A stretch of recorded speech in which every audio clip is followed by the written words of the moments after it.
So let's talk about the relevant recent situation we find ourselves in, which is you and I are talking over Zoom. I look forward to meeting you in person without a mask on. But until then, we're all wondering what the new normal looks like. COVID-19 is a major concern. There are some that are hoping and praying for a miracle in a vaccine. We've never seen a vaccine come that fast. And others are hoping for a therapeutic to just make the battle less challenging. And you and your company have been in the news very recently as now joining the battle to addressing COVID-19. And so I was hoping you could share us a little bit about where you're headed with that. Sure. Well, so, COVID-19 is brand new disease. So it's not like we had development plans or we had all this research set up to tell us that this would work. We had a pretty good idea that it would, that the cells could provide some kind of benefit, because we knew that in rheumatoid arthritis patients that systemic inflammation went down very nicely. And so we figured in COVID-19 patients, they have an increase of inflammation, the same kind of inflammations that you would see in RA, like C-reactive protein, IL-6, IL-10. These are all inflammatory markers that you can measure in the blood. And we knew that from early reports in China that this inflammation sort of is very high, and then it suddenly skyrockets. And when it skyrockets is when you get all these problems and then the patient that suddenly dies. You hear about people just suddenly dying in the waiting room. They can't even wait. Like this is they call it the cytokine storm, where the inflammation just sort of just goes totally haywire and the body can't mitigate it. So the idea was, well, we've never done a clinical trial for this, but, I was faced with the decision one day. I was looking at the news and I thought, all right, they're telling people that are non-essential that they should stay home. Most of my clinical trials happen in clinics, so we can't let people go into clinics. So are we going to become a non-essential business, or are we going to become an essential business? You sort of have to make a call at that point. And we decided that it's probably worthwhile to make the argument that these stem cells are good at mitigating inflammation. And so it could be very good for COVID-19 patients. That's all I got. That's sort of what I threw out there. Sure. And we sent it over to FDA, and the lowest hanging fruit for us was, we have patients, a lot of very ill people who have banked their stem cells. We are a commercial stem cell bank, so people bank stem cells here regularly, and we have stored these cells. And logically, I just thought, well, how would people have access to this? These people aren't COVID-19 positive yet, or they could be, we don't know, but they are very high risk patients. And so we started to ask and write our application initially for that. Can we regulate the person's inflammation sort of at the beginning? We're assuming that they don't have it, but are at high risk of getting it. And so we threw that out there. And then naturally, the second application was, well, what if someone doesn't have their stem cells banked here? We were seeing that the numbers in Italy at that time were coming in that over 20% of the healthcare workforce was contracting the virus. I thought, my goodness, by the time this comes to the United States, and at the time that I applied, by the way, it wasn't a problem in the US yet. So it was really just kind of, is it going to be an issue? And if it is, then we've got to find a way to protect our frontline workers. Well, I mean, if it's really 20%, we can't afford that. Apparently, we don't even have enough beds as it is. So we've got to figure out, how do we protect them?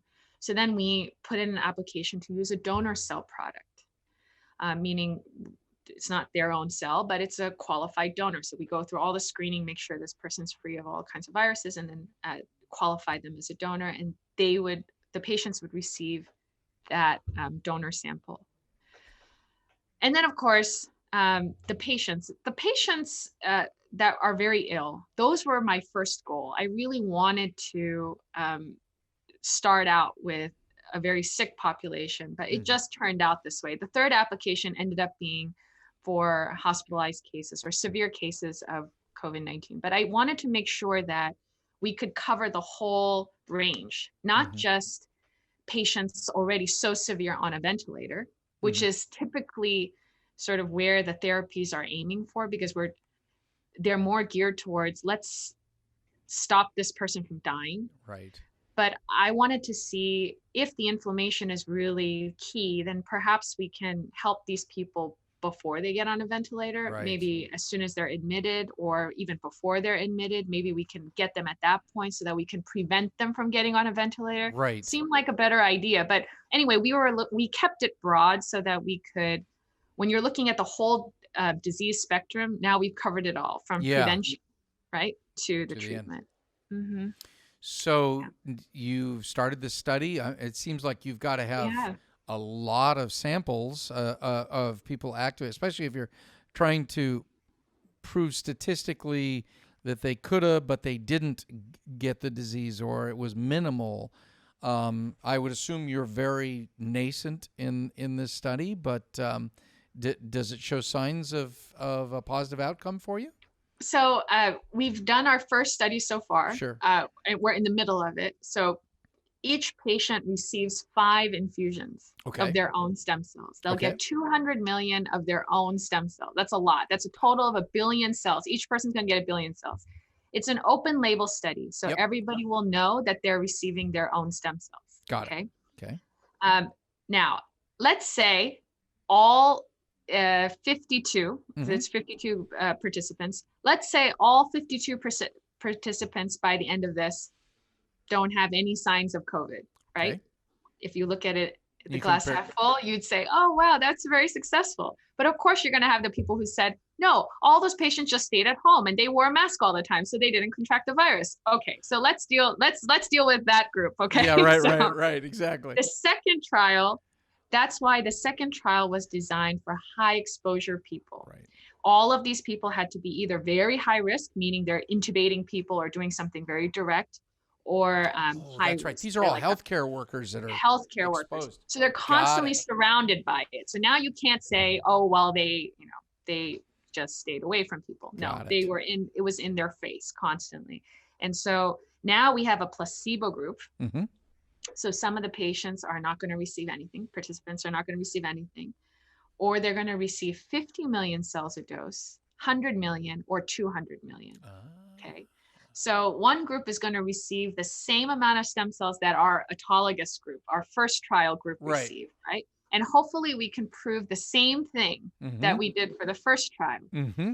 But maybe, perhaps, unfortunately, some people in the placebo group will contract it and have severe complications, perhaps, and then we can actually show a difference. So we're designing the trials in a way where they complement each other, so we can use the data sort of in a, they work together. We can't just look at one or the other. And so then So let's say I'm one of those healthcare workers. I'm in the study, and so now we need to make this machine create my 5 doses. How long, from the time you take some fat and you start processing and you start making photocopies of my stem cells, how long before you've got enough to start harvesting this rate of stem cells necessary? Is it take weeks or months to get there? I mean, is it from the time you harvest to the time you can start infusion? Is it days, weeks, months, or years? So remember that the group that are receiving, the healthcare workers, they're receiving a donated cell. So it's like we're pre-making all these cells. Right. But to answer your question, if you were to get your own stem cells, how this would work is you have to bank in advance. It takes 6 weeks just to bank your cells. We start out with about 100,000 MSCs, and we work specifically with mesenchymal stem cells. Yes, okay. Right. These are the particular stem cells that we isolate and we grow into mass quantities. They can be they can turn into the most things, right? Other ones. Exactly. Yeah. It's the next best thing to an embryonic stem cell without ever having to touch an embryo. And it's perfectly, and from what we know so far, it's perfectly safe. It's it's your own body. So not it's an ethical safe as concern. you sitting there right now. Right. Yeah. So we're able to take just 100,000 MSCs and bank about 145 million cells. So over the course of six weeks, we'll have a bunch of cells stored for you. That's called your master cell bank. Okay. Now, anytime you need cells, anytime.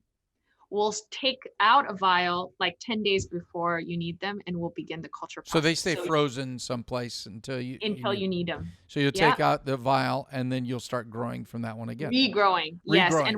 And why we do that is so that you always, when we harvest the cells, you always receive a fresh product. Right. That's key, because cell therapies currently are pretty much 99% of them are frozen. Right. So what does that mean? You go to a doctor's office, they're going to take out a vial, they're going to thaw it, and they're going to give it to you. Well, how many are alive if you do that? You know, that's been the reason why we don't do that. But in your case, you grow them, they're all alive. You know that they're all alive. Exactly. It's kind of like the Wendy's phenomenon, you know? Do you want it fresh or frozen? You have to choose. And for some reason, we all pick fresh. We don't know why. I have to say, you are a gifted teacher. I'm going to include this 15-minute video that you did where you explain all the different kinds of cells and how they're used. It's brilliant. It's brilliant. I understood it for the first time. I understood it. It's great. Oh. So let me ask you one last question. So this South Korean IP and your partner, you're saying that it makes an exact copy. But we're talking about a copy after a copy after a copy after a copy after a copy. How exact is that exact copy?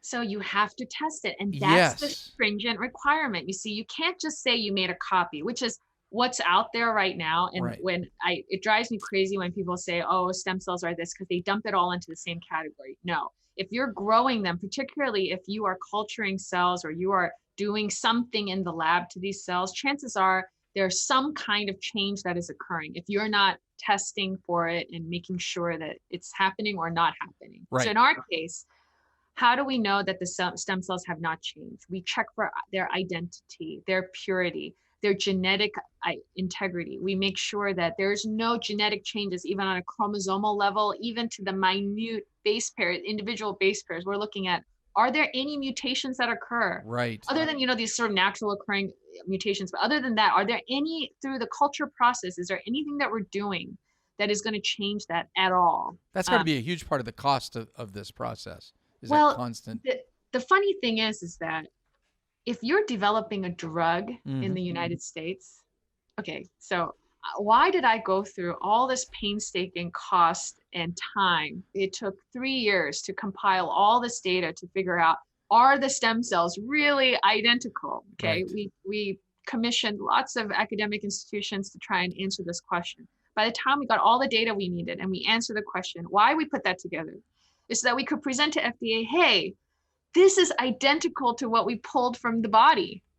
Why is it a drug? That's why I presented it. That's a brilliant point. That's why we went through that exercise.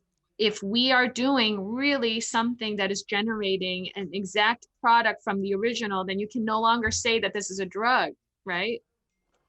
By drug, by definition has to be manipulated. It has to be something. It has to be manipulated. But I'm showing that, yes, we've done processing in a lab for a very long period of time, but our end product is exactly the same, just a whole bunch more of them. But it didn't work. It didn't. They didn't accept the argument, the premise. It didn't work. They said, nope. The sheer action at the point when you take out stem cells from the fat, you have fat, and you take out stem cells from the fat, that is drug right there. You've already created a drug at that point. So I said, okay, I surrender. I surrender. I give up. I've spent 10 years trying to argue this. And the reason why I gave up was because I realized that perhaps everyone else is creating changes. Perhaps the way things are being done are creating detrimental effects that could probably impact safety for a patient. If I make this argument and I win, then perhaps we open the doors for a lot of other kind of culture that's happening the wrong way. How would you regulate all that? Yeah, that's a good point. So this is why now I'm sort of on the other spectrum where it's like, you have to appreciate regulation to a certain degree. We have to, I think there will be a happy medium. I think we're working towards that, where we can get to a point where we say, okay, it's not a drug, but maybe it's this new kind of category where we can regulate this a little bit differently than a standard drug, right? Maybe we can get there. I don't know, but I'm creative, and I'm sure there's a way that we can come up with something in the future. But I'll tell you how it goes. We're sort of in the middle of the movie right now, probably in the first quarter of it. Well, let's jump ahead, Donna. If you've watched our show, I'm somewhat known for asking a lot of different questions. It's organic through the interview, but I typically end with the same question, and I've got to pose this to you. So, Lord willing, you and I get a chance to sit down again over the next few years. But let's say that we get together in 3 years from now, and we sit down and we have the sequel to today's discussion. Tell me about what you see today that we'll talk about 3 years from now, not just about what Hope Biosciences has become, but the difference Hope Biosciences has made. What do you suppose we'll be talking about in 3 years? I think that the conversation will shift from talking about treatment and what this means to disease, because that's sort of everyone's focus right now. But I think we're going to get to a point where we're beyond that, and we're talking about, well, how do we make sure diseases don't even happen? Yeah. How do we prevent things? And I think we're going to be talking about sort of our challenges, improving that, and proving why people should be receiving cells once a year, and what that's going to mean when everyone's 80 and 90. A huge change is going to happen. I mean, I see the momentum shifting. It's, you talked about the Bush era and the stem cell time during that time. And, the conversations that were happening back then are very different from the conversations that are happening now. It's almost like everybody around you is a stem cell expert and knows so-and-so who got stem cells in there. Like Dan Crenshaw's talking about here. Yeah, all the SEAL buddies. Yeah. All these people that got stem cells in all these different countries. And now, it's now a global phenomenon, right? Everyone's talking about stem cells. And so the momentum is shifting, and people are looking for answers. And right now, I think there is a desperate need for good technologies, for people to lead in sort of standardizing this area, because there's just too much noise going on right now. And so I hope that in 3 years' time, we will have established some basis for treatment. I hope. Sure. I hope that's not too aggressive to think like that. But, at a certain point, I think the millennials and the young people, right now it's funny because all the stem cell ads I see are focused more to retired golf players. I don't know why. It seems to be always, and then the retirement. Yeah, exactly. Or the backache people. I'm not making a joke of them at all. It just happens to be this way. But really the conversation, I love speaking to college kids and young people, because it's the up and rising, this generation. We have to figure out what's the healthcare going to look like for us. Right now, our parents and this generation is like, how are we going to keep Medicare alive? I mean, that's sort of the situation. Right. So for our young people, it's like, how are we going to deal with disease? And why are we dealing with disease the way we are right now? Yeah. Why are we at symptom management still? Why aren't we better? Can't we just figure out how to avoid these diseases altogether? See, that's where it comes back. As I listen to you, and thank you for the education today on all this, but I as I listen to you talk, it seems that 3 years from now, perhaps the discussion will be kind of back where we started our discussion, which is to better understand the machine that produces these cells within us, and what can we do to preserve that machine. That too. Yeah, sure. Definitely. I hope we learn more about that, because I would love to know. Yeah. Yeah. Well, would you? It'd put you out of business. Yeah. No. Or maybe it would change your business model. So. Oh, yeah. So last question. So for those of us or our viewers that are watching, and I hope you enjoyed the show, by the way, how can they take advantage of your work? How can they reach out to you? How can they participate? How can they start with banking their own cells? And give me the 45-second pitch on why they should reach out to you and do that. When you talk about people who buy life insurance, we buy life insurance because they say you want to protect your life, but it's not. You're insuring your death. Yeah. Okay. Correct. So what is real life insurance? I think, biobanking seems like a gimmick. You're banking cells, and if you've heard of cord blood banking, people have been banking newborn cells, but none of it's been used. I think it's like 0.03%. I mean, it's a rare occurrence that you're using it. If you have a technology where you have the ability to use the cells that you're going to bank, and it's only a matter of time that you're actually going to use them, then you have to bank it. It's the most important thing that you can do for your family. Right. My entire family is banked, and I can tell you that the peace of mind, my employees on their 1-year anniversary, each one of them gets banked. The peace of mind that you have in knowing that your cells are safely stored. In the case of emergency, they can be used, and in clinical trials, and in the future, more and more uses for these cells will occur. There is no better time than now. You have to bank your cells for the future. I mean, it will be the future of medicine. If you believe that, then it's absolutely a must. Yeah. Donna, we are going to make sure that that message is preached loud and proud. We're going to include links to your website and your videos and everything on this, both via video as well as our podcast. Thank you so much for sharing your story. Personally, I think the Lord is involved in what you're doing, and I'm very, very happy to have made your acquaintance. I sure look forward to meeting you in person, because we need more folks doing great work like you. Oh, thank you. AE Squared is a Hiller Measurements Town Hall production. Copyright 2020. AE Squared is produced by Anthony Longoria. Production support by Crystian Zamora. The email address, if you'd like to attend a future taping, is tickets@hillermej.com. Hey friends, this is Jeff from AE Squared. When I was a kid, I dreamt of being a fighter pilot.